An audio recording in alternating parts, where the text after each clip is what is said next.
அஸ்ஸலாமு அலைக்கும். Welcome to பெனாஸ் cafe. இன்றைக்கி நம்ம வந்து மஷ்ரூம் கிரேவி, சிக்கன் கிரேவி மாதிரியே செய்யலாம். வாங்க எப்படி செய்கிறதுன்னு பார்த்துடலாம். அதுக்கு ஒரு கடாயில் கொஞ்சமாக எண்ணெய் ஊற்றிட்டு 2 பட்டை, 2 ஏலக்காய், 2 கிராம்பு, 1/2 டீஸ்பூன் சீரகம் எல்லாம் பொரிஞ்சதுக்கப்புறம் நல்லா 1 கப் அளவு பெரிய வெங்காயம் சேர்த்துக்கிறேன். இது வந்து 2 மீடியம் சைஸ் அளவு இருக்கும். வெங்காயம் வந்து நல்லா வதங்கி வரணும். கொஞ்சம் கூட அது பச்சை வாசம் இல்லாமல் நல்லா வதங்கி வரணும். அப்போ தான் வந்து கிரேவி வந்து நல்லா உங்களுக்கு திக்னஸாகவும் இருக்கும், நல்லா டேஸ்ட்டாகவும் இருக்கும்.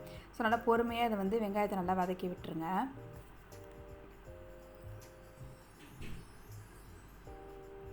இப்போ ஓரளவுக்கு வதங்கிருச்சு. இன்னும் கொஞ்சம் வதங்கணும்.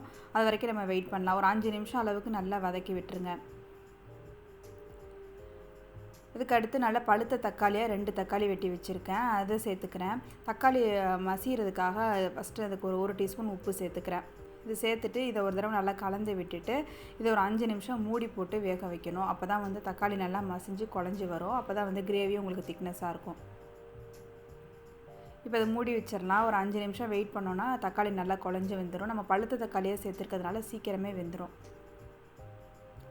பாருங்கள், இந்த அளவுக்கு நல்லா வெந்திருக்கு. நான் இடையில ஒரு 2 தடவை ஓப்பன் பண்ணி வந்து கிளறி விட்டுருந்தேன், அடிப்பிடிக்காமல் இருக்கிறதுக்காக. இப்போ ஒரு தடவை கலந்து விட்டுட்டு இது கூட 1 டீஸ்பூன் இஞ்சி பூண்டு, 1/2 டீஸ்பூன் மஞ்சள் தூள், 1 டீஸ்பூன் வந்து தனி மிளகாய் தூள், 1/2 டீஸ்பூன் கரம் மசாலா தூள், 1/2 டீஸ்பூன் ஜீரகத்தூள், 1 டீஸ்பூன் மல்லித்தூள், இது எல்லாமே சேர்த்துட்டு நல்லா வந்து பச்சை வாசம் போகிற அளவுக்கு எண்ணெயிலே நல்லா வதக்கி விடணும்.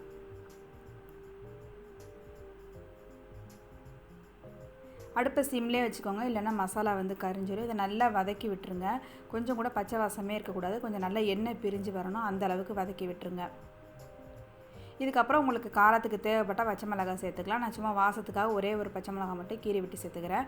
அது கூட 1/4 கப் அளவு நல்லா கெட்டி தயிராக சேர்த்துக்கிறேன். தயிர் சேர்க்கும்போது நல்லா க்ரீமியாக இருக்கும். அந்த மசாலாலாம் கொஞ்சம் நெடியாக இல்லாமல் நல்லாயிருக்கும். தயிரோட டேஸ்ட் நல்லா சூப்பராக இருக்கும். ஸோ அதனால் கொஞ்சமாக மட்டும் தயிர் சேர்த்துக்கோங்க. தயிர் சேர்த்துட்டு இது நல்லா ஒரு தடவை நல்லா கலந்து விட்டுறலாம். இப்போ வந்து இந்த மசாலா எல்லாம் பச்சை வாசம் போக ஒரு தடவை கொதிக்க விடணும். அதுக்காக கொஞ்சம் நேரம் வந்து தண்ணி ஊற்றிட்டு இது ஒரு 5 நிமிஷம் மட்டும் கொதிக்க விட போகிறோம்.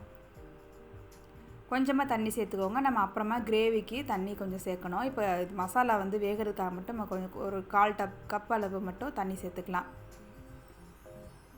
இப்போ இதை மூடி வச்சு ஒரு 5 நிமிஷம் கொதிக்க விட்டுருக்கேன். நல்லா எண்ணெய் பிரிஞ்சு வந்திருக்கு பாருங்கள். மசாலா நல்லா கிரேவி நல்லா திக்னஸாக இருக்குது பாருங்கள். இப்போ வந்து 1/2 கிலோ அளவுக்கு மஷ்ரூம் எடுத்திருக்கேன்.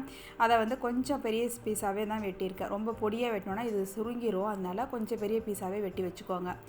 இது எல்லாத்தையும் சேர்த்து மசாலாவும் மஷ்ரூமும் நல்லா ஒன்று சேர வர்ற மாதிரி ஒரு தடவை நல்லா கலந்து விட்டு மஷ்ரூமை கொஞ்சம் வதக்கிக்கலாம்.